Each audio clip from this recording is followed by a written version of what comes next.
오늘은 권위의 도전이라는 말씀의 제목을 가지고 민수기 12장의 말씀으로 은혜를 나누고자 합니다. 민수기 12장 참 어려운 본문인 것 같습니다. 물론 이야기 자체는 그렇게 어렵지는 않습니다. 어떻게 적용하느냐의 문제인데 보통 우리가 이 말씀을 가지고 이렇게 쉽게 적용하는 것은 주의 종을 비방하면 벌을 받는다. 본문에 보면 이제 모세를 아론과 미리암과 아론이 비방했다가 이제 벌을 받았었고, 그래서 이들 주의 종 잘 섬기면 복 받고 또 주의 종의 마음 아프게 하면 벌 받는다. 이렇게 많이들 또 적용하고 이해하시는 것 같습니다. 그러나 저는 본문을 읽으면서 또 제 신학이나 또 제 신앙 고백으로 봤을 때 분명히 그건 좀 뭔가 좀 맞지 않는 그런 말씀 같습니다. 그래서 본문을 통해서 하나님께서 우리에게 무엇을 말씀하시는지 그 의미를, 그 교훈을 함께 생각해 보고자 합니다. 이 기사의 내용은 크게 세 단원으로 나누어서 볼 수 있겠습니다. 먼저 첫 번째로는요, 12장 1절로 3절에서 미리암과 아론이 모세를 비방하는 내용입니다. 1절에서 보시면은 모세가 구스 여자를 취하였더니 그 구스 여자를 취하였으므로 미리암과 아론이 모세를 비방하였다라고 기록하고 있습니다. 구스 여자를 취한 것이 왜 비방거리가 될까? 구스 여자가 누구인가? 구스라는 것은 성경에서 이디오피아, 그러니까 우리가 쉽게 이해했을 때 저 이디오피아의 그 흑인 그 여자를 아내로 맞이했다, 그런 식인 겁니다. 그러면 이 구스 여인이 누구인가라고 했었을 때 성경학자들의 해석이 두 가지로 나눠집니다. 첫 번째로는 아마 그 미디안 사람, 모세의 아내가 십보라가 미디안 사람이었기 때문에 그 구스의 혈통 또 흑인을 좀 비하해서 지금 이렇게 하고 있는 게 아닌가, 그렇게 말을 하는 사람들이 있고, 또 그런가 하면은 아마 이제 십보라가 죽고 나서 모세가 다시 재혼을 했는데 그 구스 여인을 이제 취하였을 것이다. 이디오피아 출신 그 여인을 아내로 취하였을 것이다. 그러면은 11장에서 보면 이제 섞여 사는 다른 인종들, 출애굽할 때 또 이스라엘 민족이 아닌 섞여 사는 다른 인종들이 함께 나왔었는데 그 여인들 가운데서 또 흑인 여자를, 구스 여자를 아내로 취하였기 때문에 어떻게 이스라엘의 최고 지도자가 그렇게 그 이방 여인을 아내로 취할 수 있는가, 아마 이런 것을 빌미로 삼았지 않았었을까라고 생각할 수 있다는 거죠. 근데 사실 이게 어느 쪽이든 이게 십보라이냐 또는 십보라가 아니냐, 그 자체는 그렇게 중요한 문제는 아닌 것 같습니다. 왜냐하면은 미리암과 아론이 나중에 비방하는 내용을 보면은 그 사실 그 결혼 그 자체와는 전혀 상관이 없고 또 하나님께서도 그에 대해서 다른 말씀을 하시지 않기 때문입니다. 그런 비방했다고 하는 이야기를 하면서 미리암과 아론이라고 하고 있죠. 성경에 보면 대체적으로 이제 남자들을 먼저 이렇게 내세우는 경향이 있는데 여기서는 미리암과 아론이라고 하고 있고, 또 나중에 보면은 이제 미리암이 심판을 받았어요. 그래서 왜 이렇게 미리암을 먼저 내세우고 또 미리암이 심판을 받았을까라고 한다면 아마도 이 비방을 주동한 사람이 미리암이었고 아론은 거기에서 이제 같이 동참하면서 거들면서 모세를 비방하지 않았을까라고 생각할 수 있겠습니다. 그럼 도대체 이 미리암과 아론은 누구인가? 모세의 형제이고 자매인 거죠. 그러니까 사실 이 비방이 가장 모세에게 가까운 가족에게서 나왔다라는 거. 더군다나 이 미리암은 누구입니까?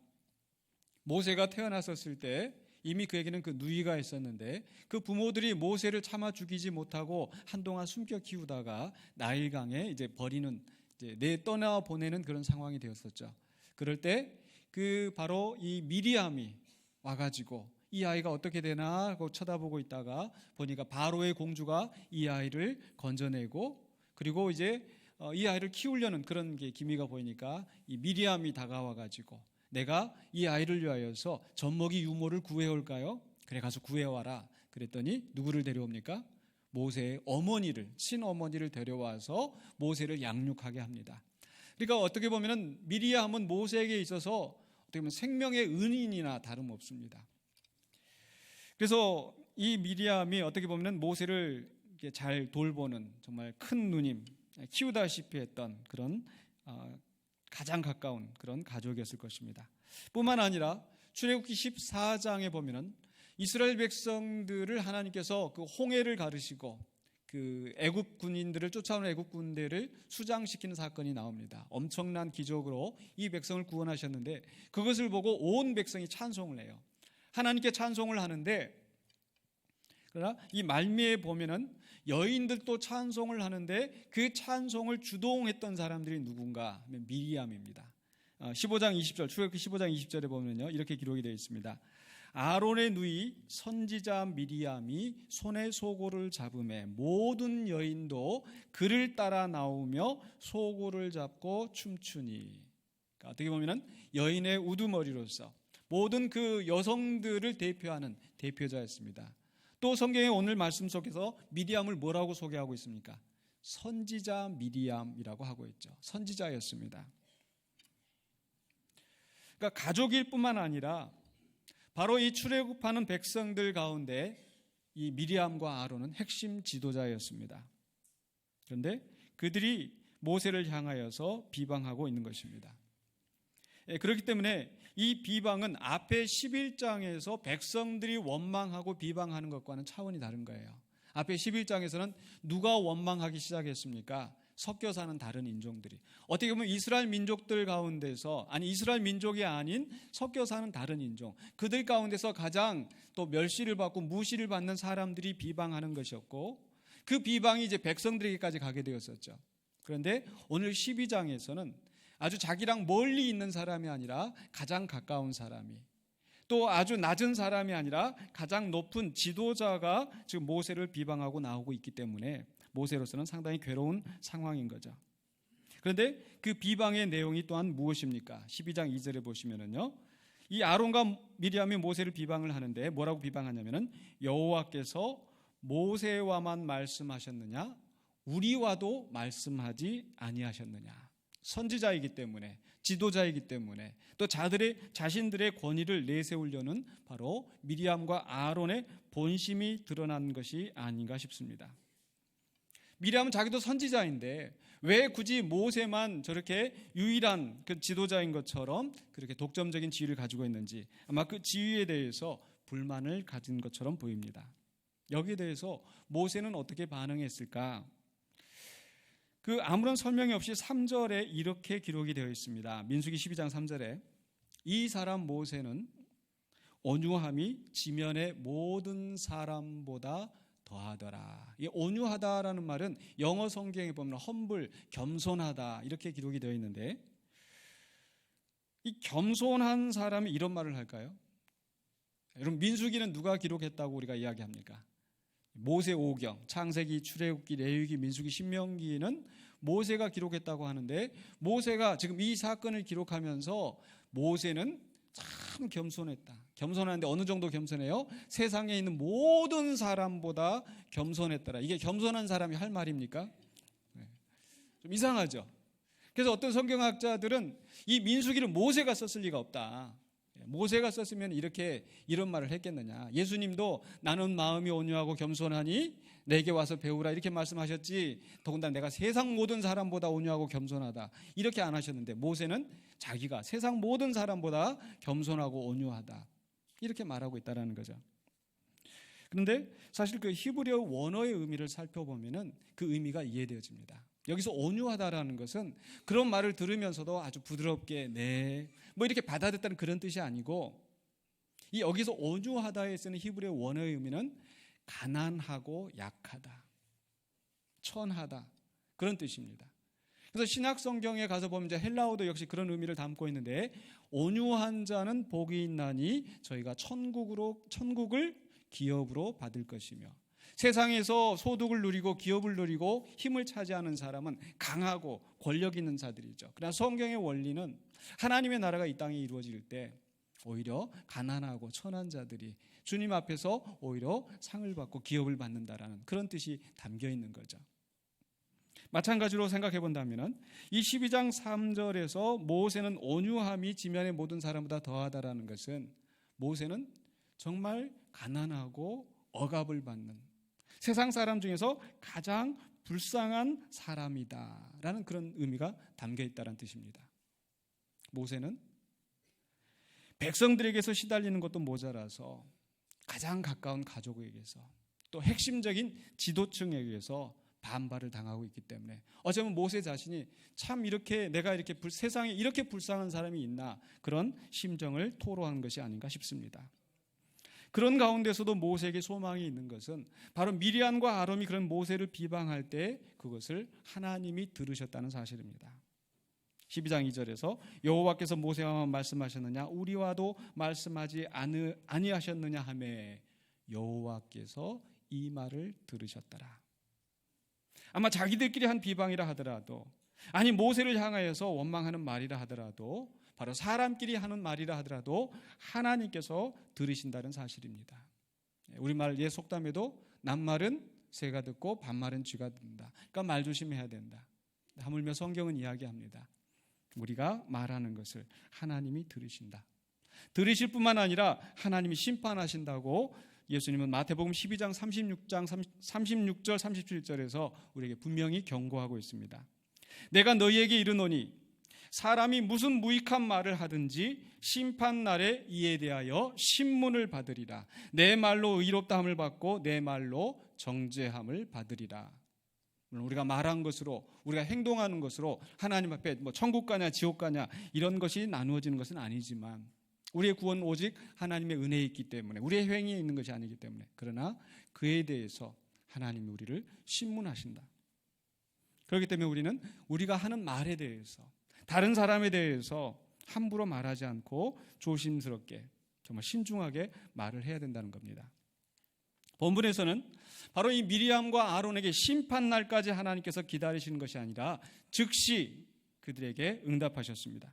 그래서 두 번째 이야기로 넘어갑니다. 12장 4절로 9절에서는 하나님께서 이제 이 미리암과 아론이 하는 말을 듣고 어떤 반응을 보이시는지 4절에 보니까 여호와께서 갑자기 모세와 아론과 미리암에게 이르시되 갑자기 즉각적으로 하나님께서 응답하셨습니다. 왜? 긴급하기 때문에. 지금 모세의 지도권에 대해서 이들이 비방을 하고 그 권위에 도전하였을 때 바로 이 백성들에게 큰 위기가 닥쳐올 것이기 때문에 하나님께서는 즉각적으로 갑자기 응답하신 것이 아닌가 싶습니다.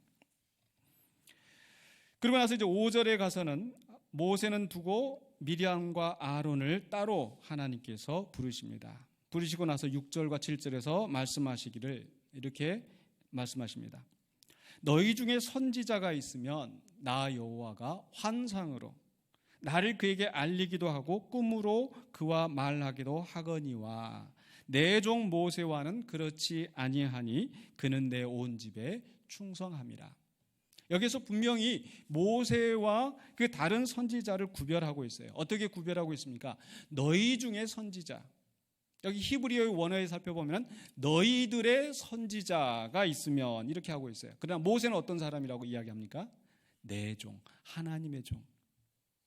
너희 중에 선지자에 대해서 내가 환상으로 알리고 꿈으로 말하기도 하지만 내 종 모세.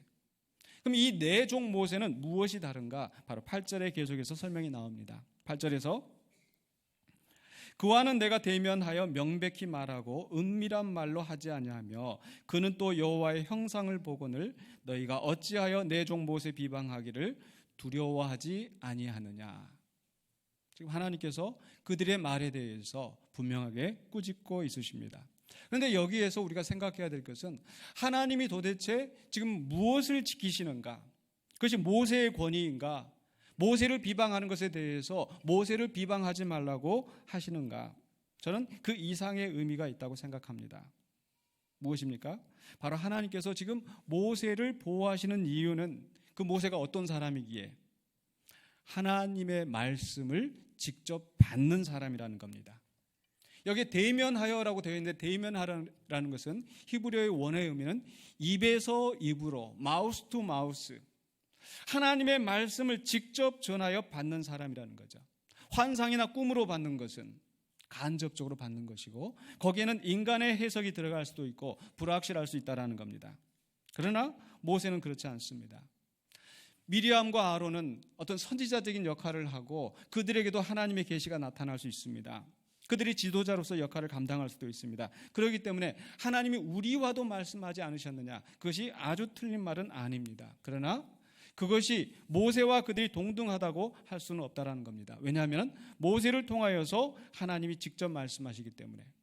그렇다면 이들이 지금 모세의 인간적인 상황을 트집을 잡고 모세를 비방하면은 무엇이 훼손되어집니까? 모세를 통하여 주시는 하나님의 말씀의 권위가 훼손되는 겁니다. 그렇기 때문에 여기에서 지금 권위의 도전이라고 했을 때 그 도전은 단지 지도자, 최고 지도자로서 모세의 권위가 아니라 바로 하나님의 말씀의 권위라는 것. 미리암과 아론이 모세를 비방하면서 모세를 공격함으로 말미암아서 자칫하면 그를 통해서 주시는 하나님의 말씀의 권위가 깎일 수 있기 때문에 하나님께서는 그들 앞에 엄중하게 경고하시고 모세의 인간적인 그런 상황으로 말미암아 하나님의 말씀이 그들에게 거부되지 않도록 하나님께서는 말씀의 권위를 지키셨습니다. 우리는 하나님 앞에서 이 말씀의 권위에 순종해야 됩니다. 목사의 권위가 아닙니다. 오늘 본문의 말씀 속에서도 그러니까 선지자와 모세와도 차별이 되어지는데 사실 목사는 그런 선지자와도 같지 않습니다. 그러나 저는 말씀을 전하는 목사로서 안타까운 생각이 들 때가 있습니다. 어떤 때입니까? 말씀을 전달하고 증거하고 설교할 때에 때로 성도들이 이것이 본인들의 생각과 자신들의 생각과 맞지 않으면 반감을 하고 반발을 하고 그런 상황이 되었을 때 말씀의 권위가 내려가 그런 상황이 되는 경우에 저는 안타까운 심정을 갖게 됩니다. 목사는 분명히 여러분들과 권위가 다르지 않습니다. 목사는 인간적으로서는 여러분과 전혀 다르지 않는 하나님 앞에서 똑같은 하나의 성도일 뿐입니다. 그렇기 때문에 저는 예배할 때에 이 자리에 앉아있기보다 여러분과 같은 자리에서 함께 찬양하고 제 순서를 맡았을 때 앞에 나올 망정 한 사람의 예배자로서 한 사람의 성도로서 하나님 앞에 서기를 원합니다. 그러나 말씀을 증거할 때는 제 이야기를 하는 것이 아니라 하나님의 말씀이 선포되기를 원하는 것입니다. 사도행전 10장에 보면은 고넬료가 베드로를 청하여서 말씀을 듣는 상황이 나옵니다. 고넬료는 바로 로마의 군대 백부장이었습니다. 장교였습니다. 최고로 지위가 높은 사람이었고 베드로는 바로 식민지의 한 백성이고 어부였습니다. 그러나 그 베드로를 청하여서 말씀을 드릴 때에 사도행전 10장 33절에 지금 우리가 주께서 당신에게 명하신 일을 들으려고 다 하나님 앞에 섰나이다. 지위로 봐서는 고넬료가 훨씬 높은 사람이지만 그 베드로 앞에 엎드리면서 우리가 지금 하나님 앞에 섰나이다. 목사 자신에게는 권위가 없지만은 적어도 하나님의 말씀을 가지고 선포할 때 여러분들이 하나님 앞에 서 있는 심령으로 그 말씀의 권위를 받아들이기 원합니다. 만약에 제가 물론 인간인이라 제가 잘못 해석할 수도 있고 잘못 전달할 수도 있겠죠. 그러나 사사롭게 제 이야기를 하려고 하지는 않습니다. 왜냐하면 이것은 하나님의 말씀을 선포하는 자리이기 때문에 만약 제가 그렇게 했다면 제가 하나님 앞에 심판을 받기를 원합니다. 그러나 하나님의 말씀이 선포되었을 때 그 말씀에 반감을 하고 내 생각, 내 전통, 내가 지금까지 살아온 신앙생활 이것이 기준이 되어서 하나님의 말씀에 도전을 한다면 그 심판은 여러분이 받게 될 것입니다. 우리는 하나님의 말씀의 권위 앞에 순복해야 됩니다. 저나 여러분이나 다. 바로 미리암과 아론이 하나님의 말씀의 권위에 도전하고 하나님의 말씀의 권위가 훼손될 수 있는 그런 상황에 있었기 때문에 하나님께서는 그들을 향하여 진노하시고 9절에 보면 그들을 떠나셨다고 했습니다. 근데 단지 책망하시고 떠나신 것이 아니라 미리암이 심판을 받았습니다. 바로 민수기 12장 10절로 16절에 이제 세 번째 이야기가 나옵니다. 바로 심판받은 미리암. 10절입니다. 구름이 장막 위에서 떠나갔고 미리암은 나병에 걸려 눈과 같더라. 아론이 미리암을 본즉 나병에 걸렸는지라. 지금 우리가 보통 말하는 문둥병, 나병, 한센시병 이런 것과 같은 것인지는 잘 모르겠습니다. 그런데 분명한 것은 지금 이 미리암의 피부가 변하여서 어떻게 됐어요? 눈과 같이 하얗게 된 상태가 된 것입니다. 왜 이렇게 하셨을까요? 보면 미리암만 심판받은 것 같은데 또 왜 이렇게 미리암을 이렇게 하얗게 변하게 하셨을까? 저는 이 말씀을 다시 한번 생각하면서 지난주에 제가 이렇게 잠깐 소개했었던 보골이 채우시는 그런 하나님의 모습이 언뜻 비치는 것 같았습니다. 왜냐하면 지금 이 미리암이 지금 모세를 비방하는 것이 무엇 때문에 비방했어요? 구스 여인을 아내로 취하였다. 구스 여인은 그 피부가 검습니다. 그 피부가 검은 것을 가지고 그것을 비방하고 모세를 트집 잡았을 때 바로 이 미리암의 피부를 오히려 하얗게 변하게 하심으로써 정상적인 피부가 아니라 하얗게 변했고 그것이 나병으로 인식되어지고 그래서 아론이 그 다음에 하는 얘기가 12장 11절에 아론이 이에 모세에게 이르되 슬프도다 내 주여 우리가 어리석은 일을 하여 죄를 지었으나 청하건대 그 벌을 우리에게 돌리지 마소서. 모세를 향하여서 내 주여라고 그 권위 앞에 순종하면서 모세를 향하여서 바로 용서해 줄 것을 하나님께 간구해 달라고 청하고 있는 겁니다. 아론 미리암만 벌을 받은 것이 아니라 그 자리에 함께하여 있었던 아론도 벌을 받게 될 것이고 그 벌이 두려워서 모세에게 요청하고 있습니다. 13절에서는 이제 모세가 하나님을 향하여서 탄원합니다. 하나님 주여 원하건대 그를 고쳐 주옵소서. 그 기도를 들으시고 하나님께서는 14절로 16절에 하나님께서 또 미리암을 사죄하시는 은혜를 보여주십니다. 항상 앞에서도 나타났었죠. 금송아지 사건으로 그들이 이스라엘 백성을 하나님께서 심판을 하실 때 하나님께서 모세의 기도를 들으시고 그들을 요즘 용서하셨던 것처럼 이제 하나님께서 미리암에 대해서 하나님께서 끝까지 심판하지 아니하시고 이제 용서하시는 장면이 나옵니다. 그런데 용서하시는데 어떻게 하시는가? 12장 14절 보십시다. 여호와께서 모세에게 이르시되 그의 아버지가 그의 얼굴에 침을 뱉었을지라도 그가 이레 동안 부끄러워하지 않겠느냐? 그런즉 그를 진영 밖에 이레 동안 가두고 그 후에 들어오게 할지니라 하시니라. 우리는 여기에서 미리암이 심판을 받은 것만 주목할 것이 아니라 이레 동안 있다가 다시 돌아오게 하시는 회복하게 하시는 하나님의 은혜에 초점을 맞춰야 되겠습니다. 하나님은 죄에 대해서 분명하게 엄중하게 심판하시는 하나님이십니다. 그저 죄를 간과하고 넘기지 아니하십니다. 다윗이 범죄하였을 때도 하나님의 마음에 합한 사람이지만 그가 범죄했을 때 그 죄로 말미암아 비록 다윗을 용서한다 하실지라도 그 심판을 반드시 지게 하십니다. 심판이 끝이 아니라 심판 이후에 하나님께서 은혜를 베푸셔서 돌아오게 하신다는 사실입니다. 그래서 결국 이 말씀은 결국 어떻게 끝이 납니까? 이래 동안 행진을 연기했다가 그 미리암이 돌아온 후에 이 백성들이 행진하였다. 이 하나님의 은혜, 심판에 대한 하나님의 은혜가 바로 11장에서도 보여졌습니다. 그들이 원망하고 하나님을 거역할 때 하나님께서 그들을 재앙으로 치시는 엄중한 심판을 하셨지만 다시 용서하시고 탐욕의 무덤에서 그 욕심을 탐욕을 가진 자들을 묻고 다시 행진하게 하시죠. 이후로 12장 이후에 13장 14장에서도 마찬가지입니다. 이제 그 사건이 더 큰 사건이 나옵니다. 이스라엘 백성들이 정탐꾼을 들여보내놓고 그 보고를 받으면서 우리는 그 땅에 가지 않겠다.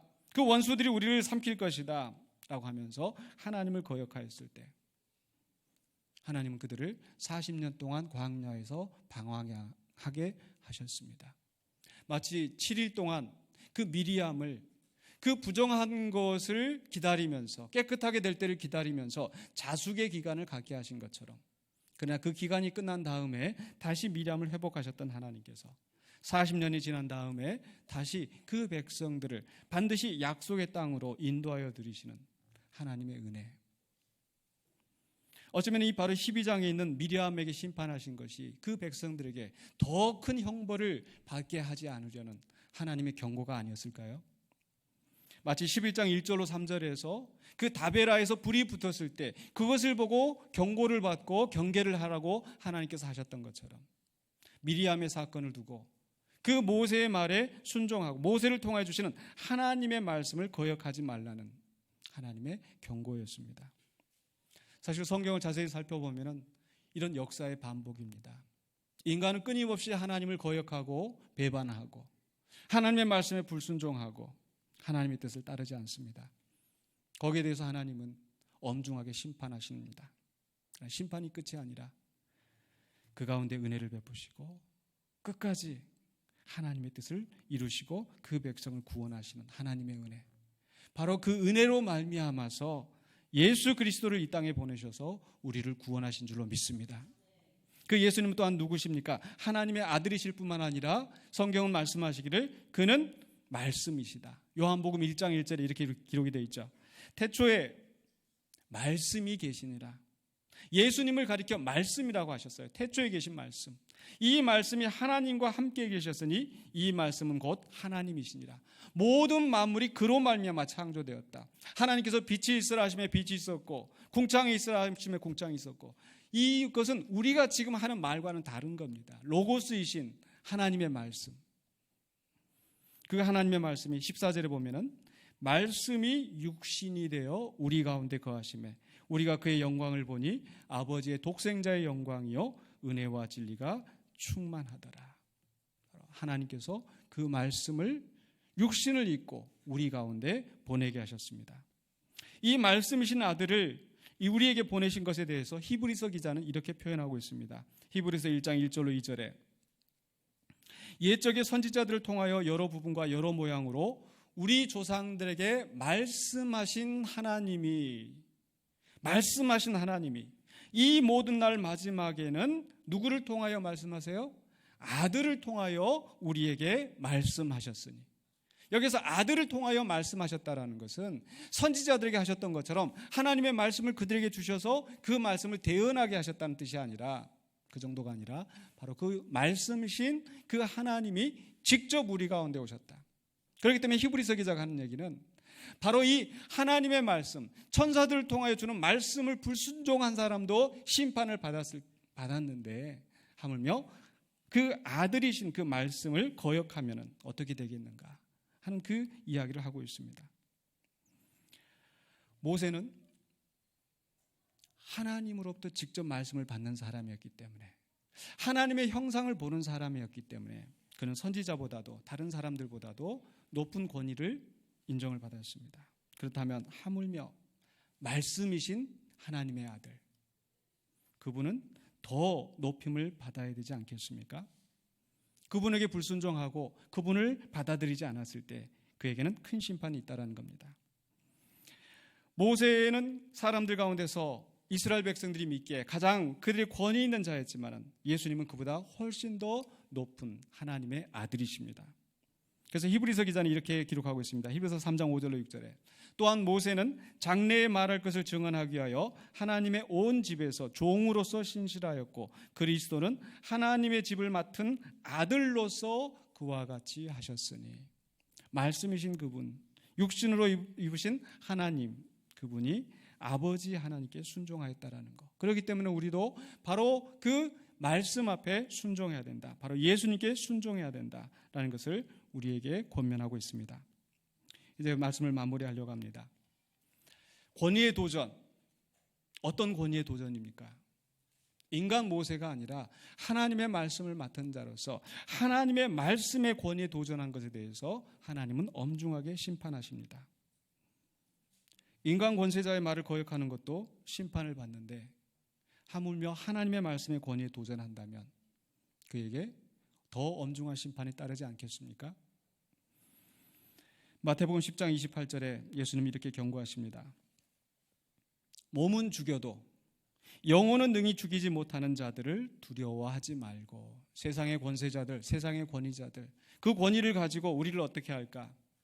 분명히 두렵습니다. 무섭습니다. 그러나 그보다 더 무서운 분이 있습니다. 누굽니까? 바로 오직 몸과 영혼을 능히 지옥에 멸하실 수 있는 이를 두려워하라. 그분의 말씀에 대해서 우리 이런 두려움을 가지고 순종해야 됩니다. 하나님 우리에게 두 가지로 말씀하십니다. 첫 번째로는요, 성육신 하신 말씀, 바로 예수 그리스도. 그 예수 그리스도가 아니고서는 우리에게 다른 구원의 길이 없습니다. 그렇기 때문에 우리는 오직 예수를 주라, 그리스도라 고백하고 그 말씀에 순종하며 나아가야 되겠습니다. 두 번째 말씀 어떤 말씀입니까? 바로 신구약 성경 66권에 기록된 말씀으로 우리에게 권면하시는 하나님의 말씀이 있다라는 것. 그 말씀을 통하여서 하나님의 뜻을 분별하고 하나님의 뜻대로 살아가시며 주님께서 약속하신 기업을 얻으시는 저와 여러분이 되시기를 주의 이름으로 간절히 축원합니다. 기도하겠습니다.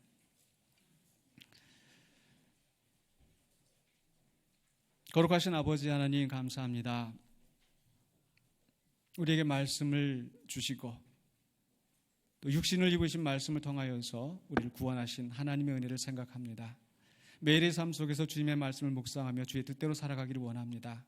때로 우리가 주님의 말씀을 거역하며 주님을 근심하게 할지라도 여전히 우리를 징계하실지라도 다시 회복하게 하신 하나님의 은혜를 믿고 주님 앞에 돌아오는 자가 되게 하여 주시고 주님의 뜻대로 살아가는 우리 모두가 되게 하여 주시옵소서. 주의 말씀 붙들고 살아가는 우리가 될 수 있도록 성령님께서 은혜로 붙잡아 주시옵소서. 예수 그리스도 이름으로 기도하옵나이다. 아멘.